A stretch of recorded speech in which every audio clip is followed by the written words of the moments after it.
All right, welcome to The Explainer. Today, we're going to crack open what is, let's be honest, one of the most secure digital fortresses on the planet, the core of your iPhone.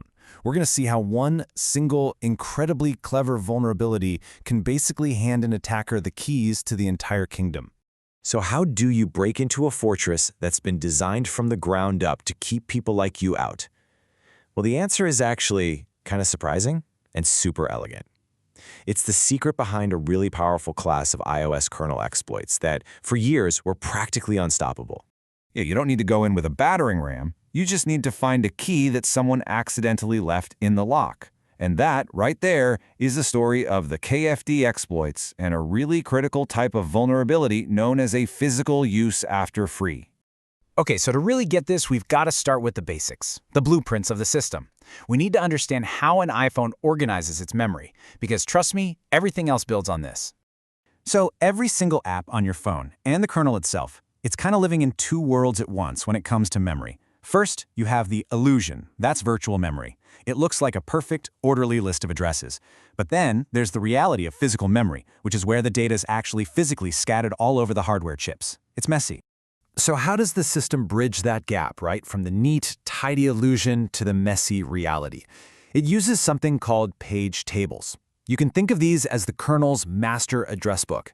They do one job: translate an app's simple virtual address into its true physical location on a chip. Super important. But of course, this whole system has a flaw. A simple programming mistake can leave a ghost in the machine. And this ghost? It's the perfect backdoor for an attacker to sneak through. Here's how it goes down. An app asks for some memory. The kernel says, sure, gives it a piece of physical memory and updates its address book, the page table, to create that link.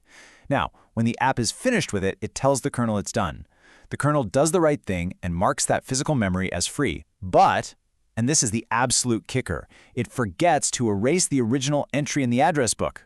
And that is where the danger lies. The attacker's app still has a valid map entry pointing to a piece of physical memory that the kernel now thinks is totally empty and available.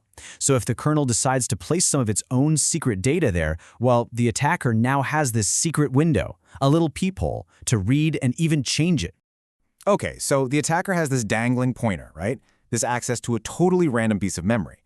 But what good is that, really? How do they turn that into a real advantage? Well, that brings us to the next phase of this heist.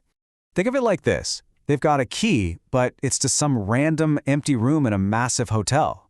They need a way to make sure the kernel, which is running the hotel, places something really valuable inside that one specific room they have the key for.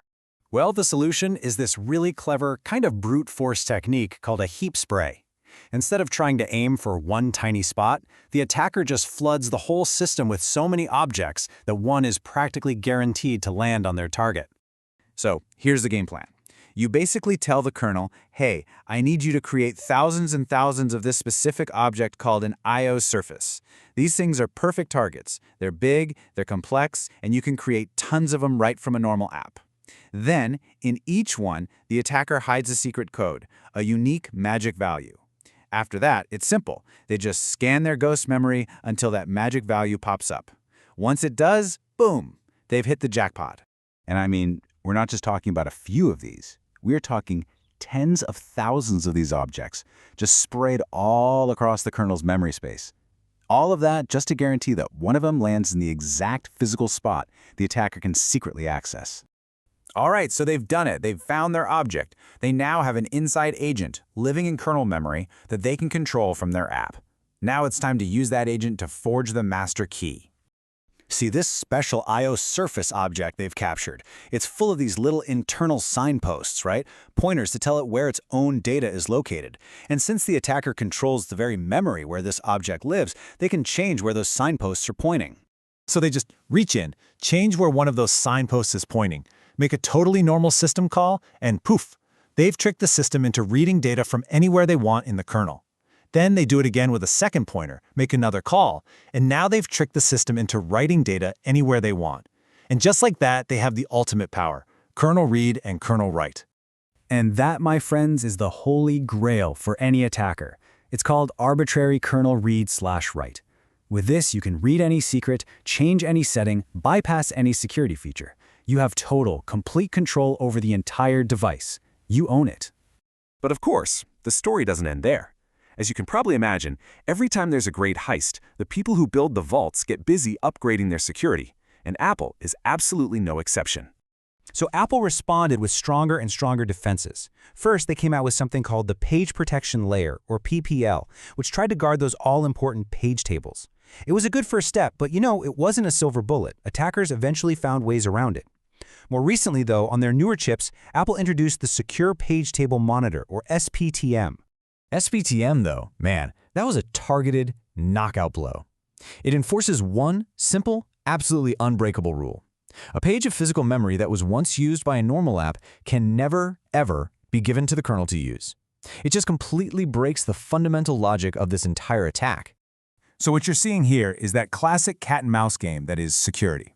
A super clever exploit is found. Then a mitigation comes along that makes it harder. And then, finally, a permanent hardware-level fix is engineered to just completely neutralize that entire class of attack. So here's the big takeaway. Yeah, this specific key doesn't work anymore on the latest and greatest devices. But the hunt for the next forgotten key, that is always underway. It's just a perpetual race between the builders and the breakers.